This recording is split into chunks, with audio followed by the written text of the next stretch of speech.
The model's so nice they made it twice, or 3 times.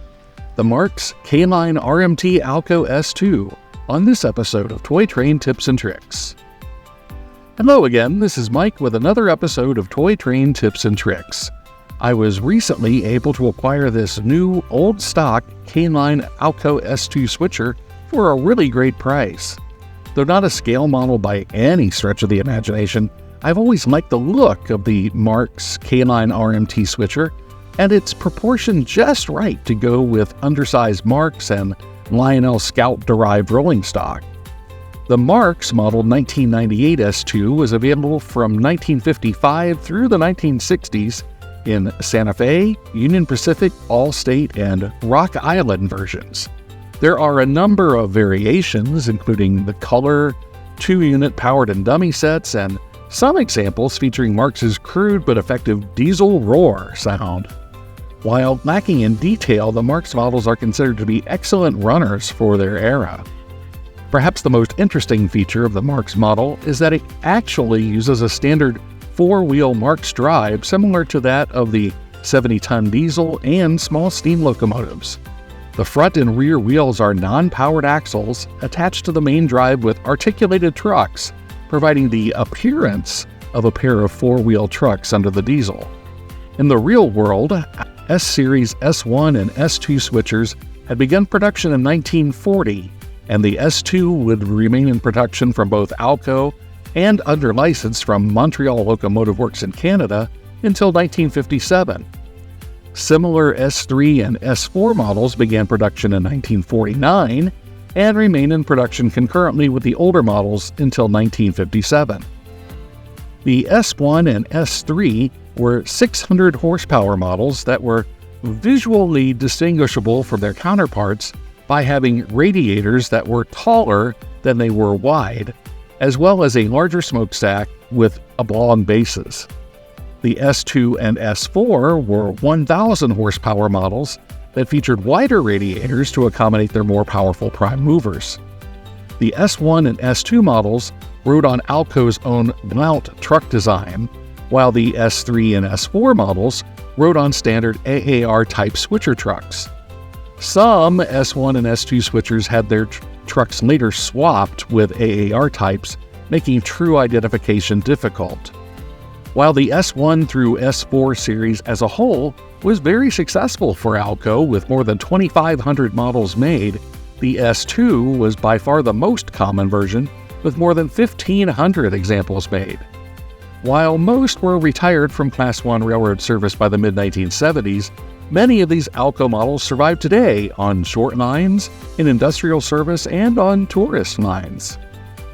On the Marx model, the smokestack is incorrect, but the radiator shape more or less represents the S2 model.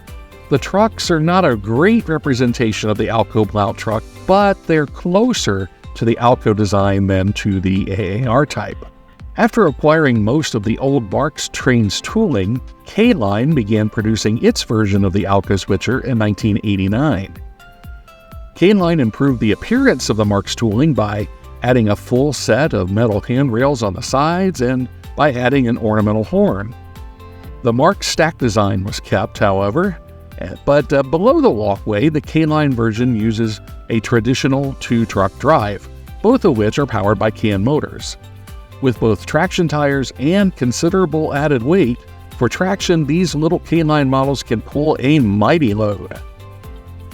The trucks on the K-Line version represent the AAR-type truck, similar to the Alco FA models, actually making these models more akin to S4s than to S2s.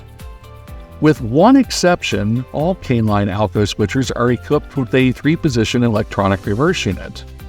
The single exception is the number 2326 Southern Pacific in Black Widow colors. Part of a basic starter set, this model was made for operation on DC power only and has no reverse unit and only a single motor. Later, K-Line made a different AC-powered number 2326 SP Alco. This one includes the words San Francisco under the number on the cab to differentiate it from its cheaper predecessor. With smooth-running can motors and operating couplers at each end, these K-Line models are great switchers, especially with O27 track and rolling stock. But as nice as they are, these K-Line models are not perfect. First, the powered trucks of these models are rather inflexible on the vertical axis, so they don't work well on trestles or steep grades. The flatter the track, the better. Second, like most early K-Line models, the can motors on these Alcos are wired in parallel, so they tend to have jumpy starts and stops, especially when using older Lionel transformers, and their top speed can be in the ludicrous range. We're gonna have to go right to ludicrous speed. This can be fixed with a simple motor rewire, changing the motor wiring from parallel to series, a project for an upcoming video. Some later K-Line models, like some MP15s, came with a pre-wired selector switch to change from parallel to series operation. K-Line's Alco switchers were staples in starter sets from 1989 through the 1990s, and were also available for separate sale. Many were utilized in limited run sets for various companies, including Coke and Pepsi, Procter & Gamble, True Value Hardware, and many more.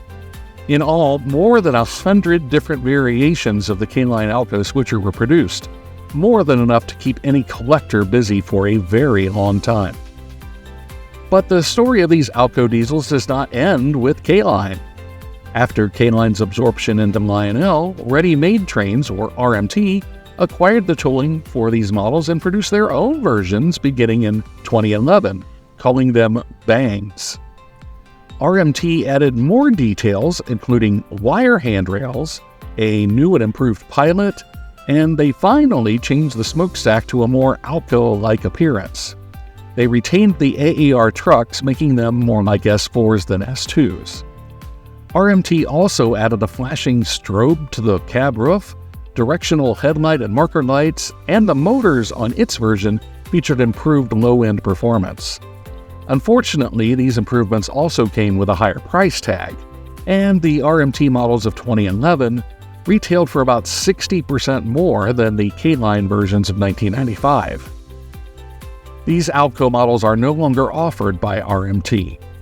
Despite their diminutive size, the reliability and collectability of the various S2 models makes them more valuable than comparable O27 diesels.